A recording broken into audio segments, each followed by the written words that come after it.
Bonjour et bienvenue sur le podcast Mettre sa communication au service de sa vie. Je m'appelle Julie Fédida et je suis révélatrice du potentiel digital des entrepreneurs passionnés. Je les accompagne à créer leur communication via les réseaux sociaux pour développer leur activité et mettre leur communication au service de leur vie. Le but de ce podcast est de vous amener des pistes de réflexion pour trouver votre façon de communiquer selon vos critères.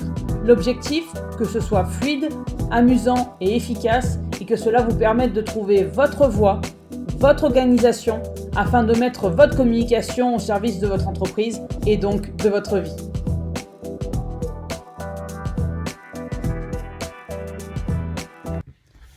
Podcast numéro 30 déjà, premier de l'année dans ma nouvelle demeure avec un objectif 2023, rester au-dessus du nuage.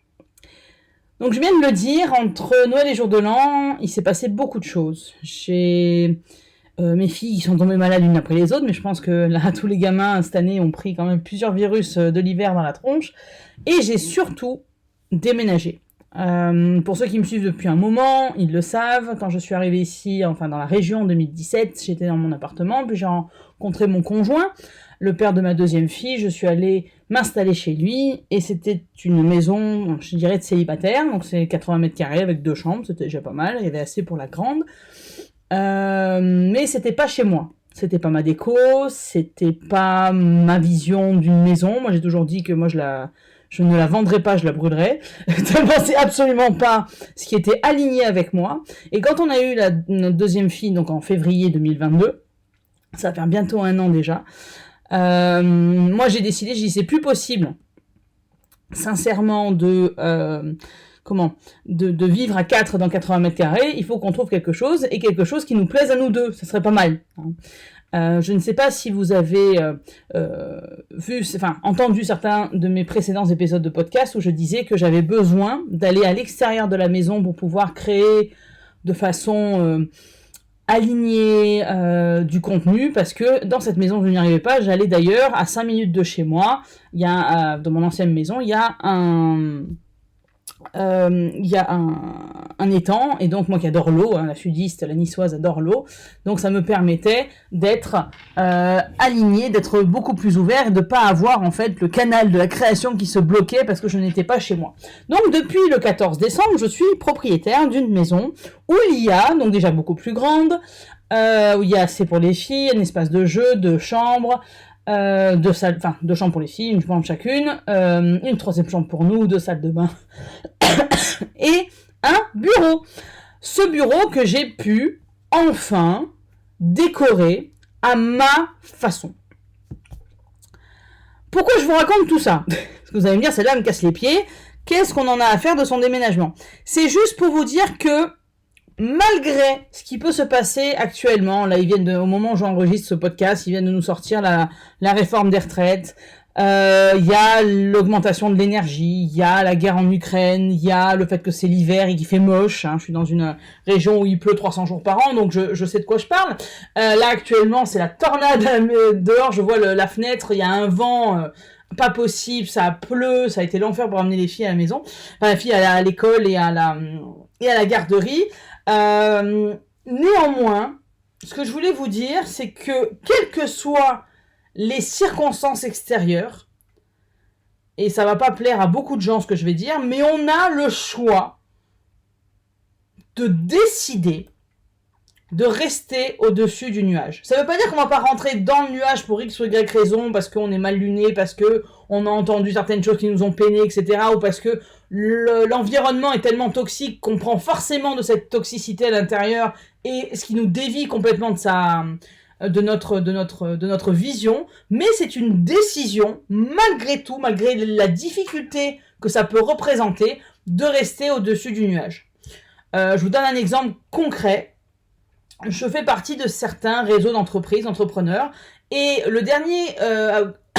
la dernière réunion d'entrepreneurs à laquelle j'ai assisté, beaucoup disaient que, alors c'était en décembre 2022, beaucoup disaient qu'en 2023, ça allait être l'enfer, qu'on allait se prendre je ne sais combien de catastrophes naturelles, que les gens allaient avoir peur, donc pas d'investissement, les factures qui explosent, des faillites en cascade. Enfin, en gros, il nous a sorti la misère en 1000 tableaux. Et je ne renie absolument pas la réalité. Je sais que c'est très compliqué pour beaucoup d'entre nous, que ce soit au niveau personnel comme professionnel.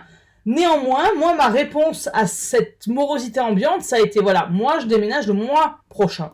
Et je décide, suite à ce changement, à ce nouveau départ, de considérer que ce déménagement est un nouveau départ, et je décide que 2023 serait la première année où je vais à la fois rester un maximum, parce que je suis pas en train de vendre du rêve, il y a des jours où on n'y arrive pas, au-dessus du nuage, penser que malgré la morosité ambiante, malgré les difficultés, autre chose est possible.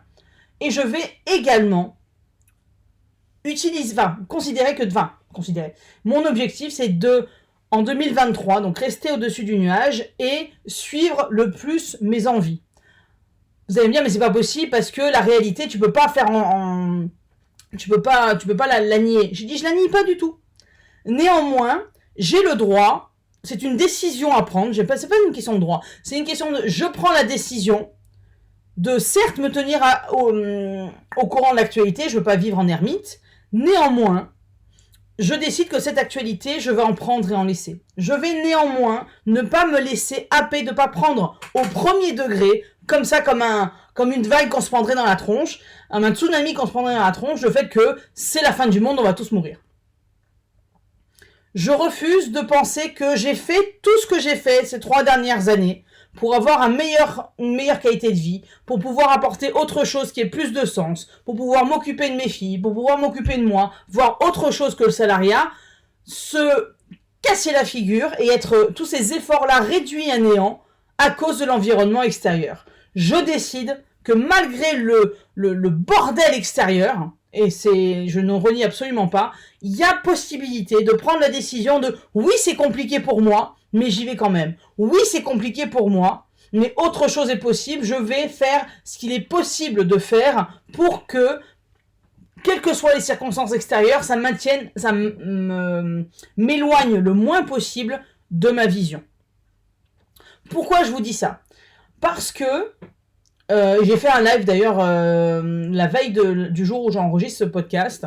J'ai fait un live sur le fait que si on a créé son activité, c'est pour faire autre chose, pour ne pas se laisser happer par les cases qu'on a envie, dans lesquelles la société, notre éducation a envie de nous faire rentrer. Parce qu'on est justement rentré dans ces cases durant trop longtemps et qu'on avait envie de créer sa propre case. Parce qu'on avait envie d'autre chose. Et j'en ai ras-le-bol que l'extérieur nous dicte, je parle de moi, mais je suis sûre que je ne suis pas la seule dans ce cas-là, nous dicte ce qu'on devrait faire ou pas faire, ce qu'on devrait penser ou pas penser, comment on devrait gérer ou pas notre activité, si on est prêt pour l'entrepreneuriat ou pas, etc., etc., etc. Je pars du principe que si on a créé sa boîte, c'est pour l'avoir à son image, pour faire quelque chose qui nous ressemble, créer quelque part notre propre case, même si j'ai pas ce nom-là, et parce que je suis persuadée également que c'est parce que on se sera affirmé de manière, j'ai envie de dire ferme et définitive, mais de manière alignée qui on est, c'est parce qu'on se sera affirmé que les gens vont venir vers nous. Et ce n'est pas se rendre service en tant que personne, en tant qu'être humain, en tant qu'entrepreneur, que certes d'avoir une idée d'idéal de son activité, mais au quotidien de se laisser happer par le fait que, par tout ce qui se passe à l'extérieur. Je parlais avec une de mes anciennes coachs, pas plus tard qu'hier soir, et elle me disait, mais en fait, je vais quitter les réseaux sociaux parce que ça ne m'apporte rien en termes de clientèle. Toutes mes clientèles viennent de mon réseau. Et en fait, je vais continuer les newsletters, donc l'envoi d'emails, parce que mon coach m'a dit que chez lui ça marchait, donc je vais faire comme lui. Aujourd'hui, ça ne me sert à rien, comme les réseaux sociaux, ça ne m'apporte pas de clients, mais je vais arrêter les réseaux sociaux et je vais continuer les newsletters parce que mon coach m'a dit que chez lui ça marchait, donc il n'y a pas de raison que chez moi ça marche pas.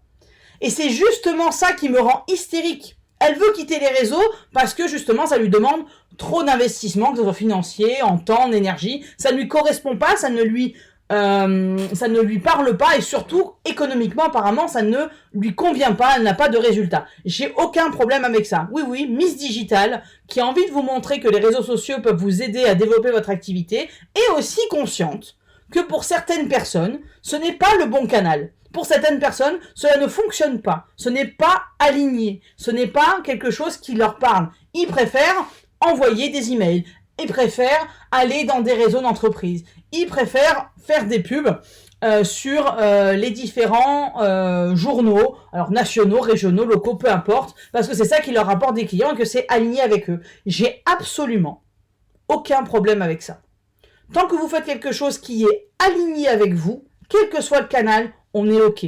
Au-delà de la communication sur les réseaux sociaux, ma mission, depuis quelques temps, mais en 2023 encore plus, c'est de vous montrer que votre stratégie, c'est la stratégie qui va fonctionner pour vous, c'est celle qui suit votre idée. Moi, ce que j'aime pas dans ce que me disait mon ancienne coach, c'est je vais garder les deux, les newsletters et les réseaux sociaux ne fonctionnent pas actuellement pour moi, mais je ne vais garder la newsletter parce que mon coach m'a dit que. Et moi, je suis pas du tout dans cette optique-là, parce que si jamais vous faites les choses parce que quelqu'un, votre coach, l'environnement, votre éducation, vos parents, peu importe, vous a dit que ça marchait pour eux, ça ne veut pas dire que ça va marcher pour vous, surtout si ça ne fonctionne, s'il n'est pas aligné avec vous. Moi, j'ai envie de relancer l'emailing parce que je sais que c'est un canal puissant. Néanmoins, si je fais régulièrement ces podcasts, beaucoup plus régulièrement que les emails, c'est parce que je suis totalement consciente d'être beaucoup plus à l'oral, beaucoup plus à l'aise à l'oral qu'à l'écrit, ça se sera entendu. Donc, j'ai rien contre les newsletters, j'ai absolument rien évidemment contre les réseaux sociaux, j'ai rien contre les podcasts évidemment, mais ce qui m'embête, c'est qu'elle ne garde certains canaux, pas par rapport à ce qui est aligné avec elle, par rapport à sa personnalité, par rapport à ses envies, mais parce que son coach ou quelqu'un de l'extérieur lui a dit que ça marchait pour lui. C'est pas parce que ça marche pour lui que ça va marcher pour elle, ça risque de marcher pour elle et je lui souhaite sincèrement. Néanmoins, ce qui m'agace, c'est qu'elle le fait parce que quelqu'un lui a dit de le faire. Moi, dans mes accompagnements, je ne vends pas de résultats, ces résultats chiffrés, je ne vends pas de rêves. Par contre, ce que je promets, c'est de trouver avec mes clients une façon de développer, d'organiser leur activité qui leur corresponde. Je suis pas là en train de dire il ne faut pas faire ça, il ne faut pas faire ci, ou il faut faire ça parce que c'est la mode, il faut faire ça parce que ça marche. Ça marche pour certaines personnes, ça ne marche pas pour d'autres. J'ai suivi des dizaines de formations en business. Pardon, je bois un coup. J'ai suivi des dizaines de formations en business qui te disent, voilà, si tu fais ça, dans 30 jours, tu as 90 clients, ou dans 90 jours, tu as 30 clients, ou quoi. Enfin, ils promettent des choses pas possibles. Et quand ça ne m'arrivait pas, quand les résultats annoncés n'étaient pas au rendez-vous pour moi, je pensais que c'était moi qui appliquais mal les stratégies. Je pensais que c'était moi qui faisais mal mon boulot, qui n'avait pas le bon contenu, qui n'avait pas la bonne façon d'aborder les trucs, qui ne faisait pas assez, ou qui faisait trop d'ailleurs. Ben, c'était problématique, c'était par rapport à mon travail. Alors que pas du tout. Je ne dis pas que toutes les stratégies que l'on vous vend sur Internet fonctionnent ou ne fonctionnent pas d'ailleurs, c'est pas du tout un jugement de valeur. J'ai compris avec les années que ce qui ne fonctionnait pas, la raison pour laquelle ces stratégies-là ne fonctionnaient pas avec moi, c'est parce que, j'avais beaucoup à travailler sur moi par rapport à mes croyances, le fait que les gens ne sont pas prêts à acheter, justement à cause de la crise de Covid, que c'était pas le bon moment, que ci, que ça, et surtout parce que je me forçais à utiliser des techniques, les emails, parler dans des groupes, communiquer, etc., qui ne me correspondaient pas. Moi, j'ai horreur de la prospection, parce que j'ai horreur d'être prospecté. Donc forcément, quand quelqu'un que je ne connais pas vient me voir pour en savoir plus sur mon activité, de la façon dont il le dit, dont il pose la question, je sais que c'est pas un intérêt parce qu'il est intéressé par ce que j'ai à proposer en tant que client potentiel, mais surtout parce qu'il a envie de me vendre un truc. Et j'ai vraiment un gros souci avec ça, donc je ne le fais pas. Est-ce que ça me freine dans mon business ? Peut-être. Est-ce que ça me permet de rester droite et alignée avec moi ? Oui. Donc vraiment, l'intitulé de ce podcast, c'est Objectif 2023, rester au-dessus du nuage, parce qu'il y en a marre de se laisser happer par la négativité ambiante, parce que y en a marre de se laisser dicter notre conduite. Encore une fois, si on a monté notre boîte, c'est pour le faire à notre façon et absolument pas pour que certains nous disent « Garde la newsletter, ça a marché pour moi, donc ça marchera pour toi et arrête les réseaux sociaux parce que ça te parle pas. » c'est pas possible. On peut pas à la fois vouloir créer son propre environnement et à la fois suivre ce que les autres nous disent, même si ça n'est pas quelque chose qui est aligné avec nous. Je l'ai fait pendant des mois, si ce n'est des années. Je l'ai fait toute ma carrière de salarié. Essayer de rentrer dans les cases, de me faire accepter par l'équipe, d'être dans les confidences, de faire un travail parfait pour que... Total, la dernière personne qui m'a viré avant que je me décide de me mettre en entrepreneuriat, c'est parce que j'étais trop impliqué à mon travail. Je savais même pas que c'était un défaut. Donc, sincèrement, on ne peut pas à la fois se laisser happer par l'extérieur et avoir envie de quelque chose qui nous ressemble à nous à l'intérieur. On ne peut pas avoir envie de créer une entreprise à notre image et suivre des stratégies que nous dicte l'extérieur et que l'on se force quelque part à faire par espoir que ça va nous donner du résultat, même si ça n'est pas aligné avec nous, parce que je peux vous dire un truc, c'est que si c'est pas aligné avec nous, je ne sais pas comment, mais ça va se ressentir dans votre contenu. Si vous utilisez la newsletter alors que vous êtes comme moi plus à l'aise à l'oral, ça va se ressentir dans votre contenu parce que vous serez quelque part forcé à faire quelque chose qui n'est pas aligné par espoir que ça marchera mieux que les réseaux sociaux. Si vous êtes au contraire, vous vous forcez à faire des vidéos parce qu'on vous a dit que les vidéos c'est ce qui marchait le mieux, et je suis en train de le constater sur mon nouveau compte Instagram parce que je ne publie que mes lives et il y a beaucoup plus de momentum, il y a beaucoup plus de résultats, de visibilité parce que j'ai que des vidéos que si j'avais des écrits. Néanmoins, si ça ne vous parle pas, si vous n'avez pas envie de vous mettre en vidéo, si vous vous sentez pas à l'aise, si c'est un média, l'oral en général, la vidéo en particulier ne vous parle pas, ne faites pas de contenu oraux. Même si ça fonctionne très bien, je suis encore une fois la preuve vivante que les vidéos, ça fonctionne bien. Mais si vous vous forcez à créer du contenu qui ne vous parle pas, si vous êtes mal à l'aise, ça va se sentir. Et je parle pas juste de fait de pas être à l'aise et de vouloir monter en compétence. Si vous avez envie de monter en compétence sur tel et tel média, allez-y. Ok ? Je vous parle du fait qu'il y a un truc qui se passe chez vous qui fait que quand vous êtes en vidéo, vous êtes au-delà d'être mal à l'aise, parce que ça, on n'a pas besoin d'être parfait pour être en vidéo, c'est pas ça la question. Néanmoins, si vraiment vous n'arrivez pas à aligner deux mots, ne vous forcez pas, parce que si vous vous forcez, à la fois, le contenu ne va pas vous plaire. Vous n'allez pas être régulier, parce qu'il va falloir vous tirer les verres du nez pour essayer de créer une vidéo, et vous n'aurez certainement pas le résultat proportionnel à l'effort surhumain que vous allez déployer, parce que, au-delà de dire je suis mal à l'aise, votre vidéo va dire j'aime pas les vidéos, et je me suis forcé à en faire une. Et c'est là le problème. Les gens viennent vous voir, viennent à vous, au-delà, déjà parce qu'ils ont besoin de votre produit, votre service et qu'ils en ont conscience, mais en plus parce qu'ils auront créé un lien quelque part avec vous, parce que votre façon de vous exprimer, à l'oral comme à l'écrit, sera tellement alignée, tellement tellement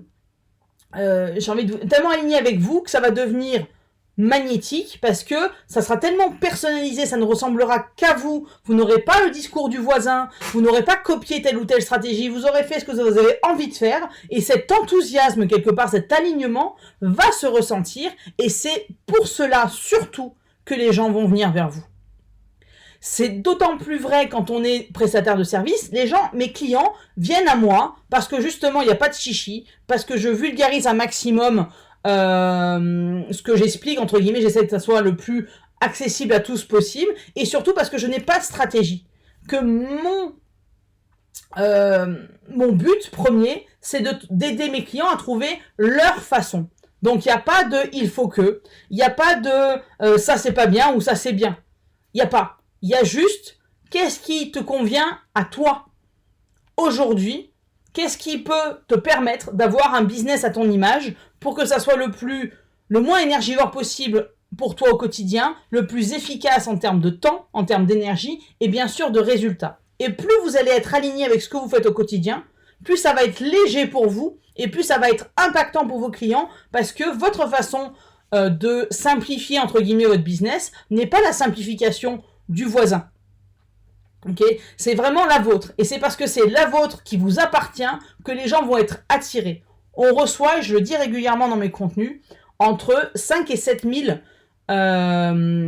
message marketing au quotidien, sur nos réseaux sociaux sur lesquels on passe des heures, les logos sur les voitures que l'on voit, sur nos appareils électroménagers, sur notre ordinateur, les 4x3 que l'on voit dans la rue, les enseignes, etc., etc. Donc, comment on fait pour attirer l'attention et sortir du lot malgré la tonne de contenu que l'on peut avoir aujourd'hui au quotidien? Eh bien, c'est en le personnalisant. Mais en le personnalisant par rapport à vous. Parce que si vous le personnalisez uniquement par rapport à ce que vous pensez que les gens ont envie d'entendre, déjà, ça va être très compliqué ça va être beaucoup plus compliqué parce que vous n'êtes pas dans la tête des gens à créer. Ça ne va pas être aligné avec vous et du coup, ça n'aura pas les résultats escomptés. Je dis pas que vous n'aurez pas de résultats, c'est pas ce que je dis. Je dis juste que vous n'aurez pas tout le potentiel de résultats et surtout, ça ne sera pas aligné, donc ça sera beaucoup plus énergivore. Plus vous allez être aligné avec votre vision de votre entreprise, avec vos actions au quotidien, plus ça va être léger pour vous et plus vous allez sortir du lot parce que ça sera votre façon de parler de votre activité ne correspondra qu'à vous. Ok ? Vraiment. Dernière chose que je voulais vous montrer par rapport au fait de rester au-dessus du nuage et que c'est une décision à prendre, c'est parce que je l'ai prise. Je suis du genre à être une vraie éponge. Dans le design humain, ceux qui voient à peu près ce que c'est que le human design, moi j'ai le chakra couronne qui est ouvert, non défini. Donc je prends tous les stress, toutes les informations, toutes les émotions de tout le monde. Donc vraiment, je suis une vraie éponge. Donc, toute l'amorosité ambiante quand je regarde les news, quand je parle pas de BFM TV, je parle juste du 20h, ou quand je regarde sur Internet, ou quand j'entends les entrepreneurs dire « Oh là là, c'est la fin du monde », j'ai tendance à me dire « Bah attends, non seulement si jamais tous les entrepreneurs pensent que c'est la fin du monde, jamais je développerai mon business, et en plus c'est vrai que c'est la fin du monde ». Donc, je me laisse vraiment happer par ça. Et ça m'a tellement bousillé le moral, le physique même. J'ai pris 20 kilos en 5 ans. Vraiment, ça a été très compliqué. Que maintenant, je suis arrivée tellement à un point de non-retour que je me dis, stop, ça suffit. Vraiment, ça suffit de se laisser imprégner par des émotions qui ne vous appartiennent pas. Vous avez le droit de vous sentir déprimé quand vous voyez votre facture d'électricité qui est multipliée par 10. Pardon. Ça, vous avez le droit. Néanmoins, personne n'a le droit de vous dicter la réaction que vous avez par rapport à quelque chose. Personne ne doit influencer votre feu extérieur. Je vous prends un exemple tout bête. Là, j'enregistre donc ce podcast dans mon bureau. Mon bureau, il y a des bougies. Il y a une fontaine que je me suis achetée, donc j'entends le cliquetis de l'eau. Il y a des bougies. C'est la couleur des murs est plutôt beige clair, donc c'est très éclairé. Et pourtant, de l'autre côté de la fenêtre, j'ai une petite fenêtre, je vois que les arbres bougent dans tous les sens, il y a un vent, comme je dis toujours, qu'en est les cul, que c'est le déluge dehors. Et ben, la météo de dehors, elle reste dehors. Moi, je suis au-dessus du nuage, je suis dans mon bureau, dans mon environnement, dans mon cocon, et c'est une décision que j'ai prise de créer ce cocon-là, à mon image, de créer un endroit dans lequel je me sente bien, quels que soient les environnements extérieurs.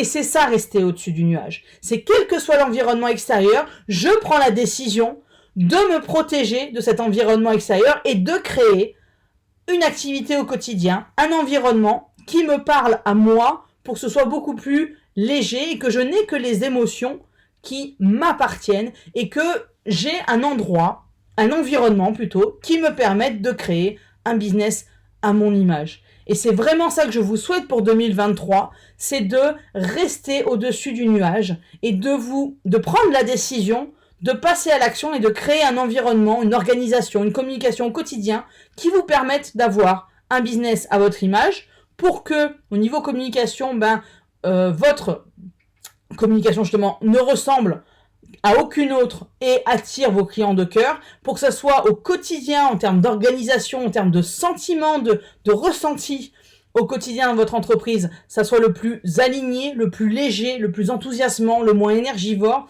et surtout le plus efficace pour que vous ayez à la fois une entreprise qui est légère et enthousiasmante, entre guillemets, à gérer au quotidien et aussi un développement de votre entreprise qui, là encore, est aligné avec vous. Voilà, c'est tout pour aujourd'hui. On se retrouve bientôt pour un prochain épisode du podcast Mettre sa communication au service de sa vie. D'ici là, vous pouvez me suivre sur les réseaux sociaux, que ce soit Facebook, Instagram ou LinkedIn. Et surtout, prenez soin de vous. À bientôt.